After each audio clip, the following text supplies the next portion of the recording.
শনিবার রাতে সাবেক সেনা কর্মকর্তা মোহাম্মদ মোস্তাফিজুর রহমান তার ভেরিফাইড ফেসবুক অ্যাকাউন্টে একটি পোস্ট দিয়েছেন, যেখানে তিনি ভারতের এবিপি আনন্দের একটি সংবাদ শিরোনামের ওপর হাস্যরসাত্মক মন্তব্য করেছেন।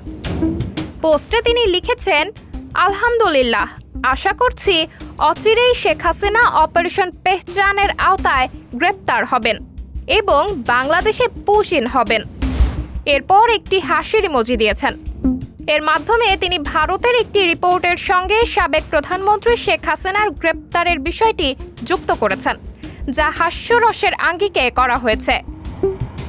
ভারতের এবিপি আনন্দের প্রতিবেদনে বলা হয়েছিল, বাংলাদেশিদের গ্রেপ্তার করতে অপারেশন পেহচান নয়ডা থেকে গ্রেপ্তার 10। এটি ছিল একটি বিশেষ অভিযান, যেখানে অবৈধ অভিবাসীদের শনাক্ত এবং গ্রেপ্তার করা হচ্ছে। এই পরিপ্রেক্ষিতে সাবেক সেনা কর্মকর্তা মোস্তাফিজুর রহমান শেখ হাসিনার গ্রেপ্তার এবং তাকে বাংলাদেশে ফেরত পাঠানোর বিষয়টি উল্লেখ করেন। মিডিয়ার এই পোস্টটি তার রাজনৈতিক অবস্থান এবং গত 1 বছরের ঘটনাবলীর সাথে সম্পর্কিত। এবছর 5 আগস্ট বাংলাদেশে ছাত্র জনতার গণ অভ্যুত্থানের পর শেখ হাসিনা প্রধানমন্ত্রীর পদ থেকে ইস্তফা দেন এবং ভারতে পালিয়ে যান। এরপর থেকেই তিনি ভারতে অবস্থান করছেন।